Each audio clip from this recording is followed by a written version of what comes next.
It was an international search and rescue operation that captivated the world. They've got a lot of people heading over there and helping, but the field in which they're looking is massive. But these voyagers in the deep were taking a terrible risk. Anyone in the exploration business of the deep sea expected this to happen. We knew this was going to happen at some point along the way.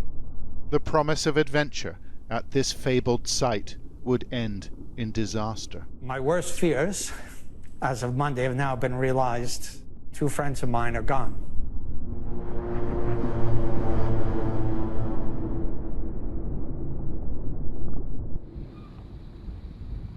St. John's, Newfoundland is a rocky outpost on the edge of the North Atlantic. It's deep-water port used by fishermen and traders and adventurers heading to the wreckage of RMS Titanic. On Friday, 16th of June, a supply ship called Polar Prince slipped out of the harbour, setting a course for the southeast. On board, an experimental craft, a submersible, built by a company called Ocean Gate. Their revolutionary structure, called Titan, would make the ocean depths accessible to all. The hull, made from carbon fibre with titanium ends, and it boasted the largest viewport on the market. The founder was a maverick engineer called Stockton Rush. I'd like to be remembered as an innovator. I think it was General MacArthur said, "You're remembered for the rules you break." And I've broken some rules to make this. I think I've broken them with logic and good engineering behind me. The carbon fiber and titanium, there's a rule you don't do that. Well, I did.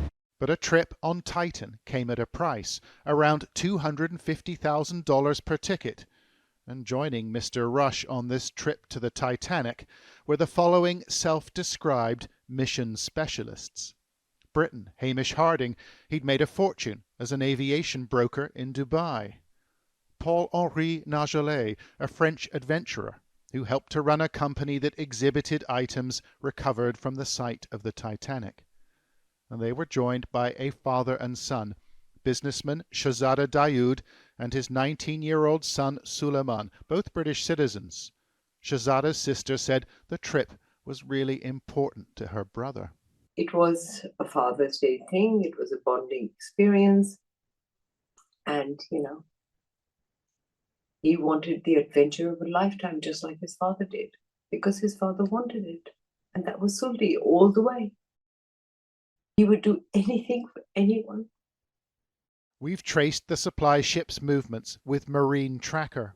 The Polar Prince, with the submersible on board, took 46 hours to reach the site of the Titanic, 380 miles from St. John's. But when they arrived, the weather was poor, something Hamish Harding wrote about on Instagram.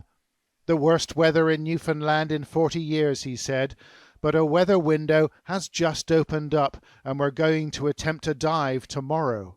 They planned to make their descent at 4 a.m. on Sunday, but the start time was delayed. They began the dive at 8. These pictures, taken from the Polar Prince, are the last images we have of the vessel. 1 hour and 45 minutes later, Polar Prince lost contact with the vessel. Almost 10 hours later, the supply ship raised the alarm, informing the U.S. Coast Guard that Titan had gone missing. Nobody had ever dealt with a situation like this. There was a missing 22-foot submersible in waters 4 kilometers deep, with no plan and no vessel to conduct a rescue. The U.S. Coast Guard needed help. This is a complex search effort which requires multiple agencies with subject matter expertise and specialized equipment. The Canadians offered planes, the French had equipment, and the British personnel, and a host of private companies offered support, but the weather was atrocious. On the first day of the search, ships and planes reported 0 visibility. The people of Newfoundland knew it would be tough. We interviewed the Premier of the province. We've had one of the worst springs on record, the worst spring since 1943, which of course is bad enough being on land. It's Absolutely terrible being 600 kilometers off our shores. We're talking, 12-foot waves, heavy fog, very difficult search and rescue conditions. They've seen tragedy on the high seas on this island before, and they've mounted complex rescue efforts from here as well. But no one, not the Americans, not the Canadians, have been involved in an operation like this. Not at these distances, and not at these depths. Members of previous expeditions organised by OceanGate came forward, citing concerns about safety and communication failures on board. The company sent 28 people to the wreck of the Titanic last year. Industry insiders said they'd long raised concerns about the submersible's design. Anyone in the exploration business of the deep sea expected this to happen, and we knew all the difficulties there would be about how do you recover from that. If the sub is stuck on a shipwreck, if they lose batteries, if they're caught on the bottom some other way. And nothing was done about it. There are no policies, there's no plan, there's nothing. Within a matter of days, St. John's became the staging post for this dramatic ad hoc rescue mission, and we saw supply ships like the Horizon Arctic being hurriedly loaded, with a deep-sea winch and a sophisticated submersible lent by the US Navy. And the operation was given new impetus when officials said sonar buoys had picked up repetitive sounds in the ocean. Were the 5 men still alive in their chamber? A friend of P.H. Najolet said the French explorer could keep them alive. I believe it can be one solution to this situation. Right. You believe that even now, do you? I believe till the last moment. Specialist equipment like deep-sea submersibles, or ROVs, began to arrive at the search site, one brought by French research ship L'Atalante. Still, officials knew that Titan's oxygen supply would be virtually depleted if the vessel was intact.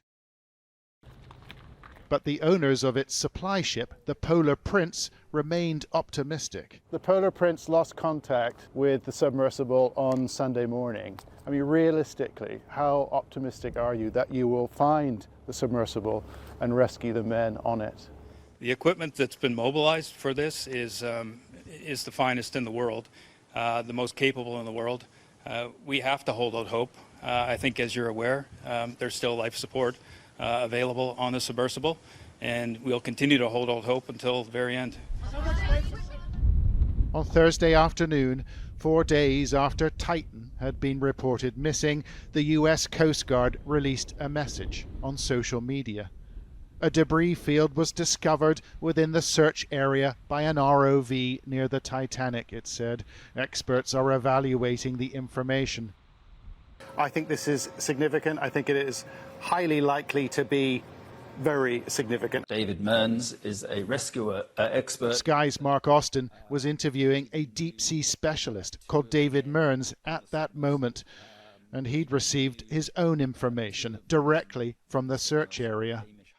It's being relayed from the ships to the president of the Explorers Club, who's been across this entire thing for the past several days, that what has been found in terms of debris is the landing frame and also a rear cover. So it means the actual hull hasn't yet been found, but 2 very important parts of the whole system have been discovered, and that would not be found unless it's fragmented. It was a difficult moment for Mr. Mearns. He had a close relationship with Hamish Harding and P.H. Najolet. My worst fears, as of Monday, have now been realized. And the only thing is we've gone through these 4 days of concern and worry and hope and praying that the outcome would be different. So, yeah, 2 friends of mine are gone. This morning, an ROV, or remote operated vehicle, from the vessel Horizon Arctic discovered the tail cone of the Titan submersible approximately 1,600 feet from the bow of the Titanic on the seafloor. the debris is consistent with the catastrophic loss of the pressure chamber. Upon this determination, we immediately notified the families. Coast Guard officials were unable to say whether they'd be able to recover the bodies. The aunt of 19-year-old Suleiman Daoud said her nephew didn't even want to go. Suleiman, he had a sense about things, and he had a sense that this was not okay, and he was not very comfortable about doing it. To be honest, as terrible as this sounds, at least knowing that they wouldn't have had time to know, they would have just been sat there enjoying themselves, and then suddenly boom, and it was over. To know that my Sully didn't feel a moment's pain. Adventure tourism has its limits, and those who offer such experiences will face greater scrutiny and inevitably regulation. It does need to be more regulation. I just hope that there's a way to do this more safely, but not to stop it altogether. Titan's crew held a passion for exploration, which has ended at the bottom of the sea, their resting place now shared with those who lost their lives on the Titanic. It may be prudent to leave them where they are. John Sparks, Sky News, St. John's, Newfoundland.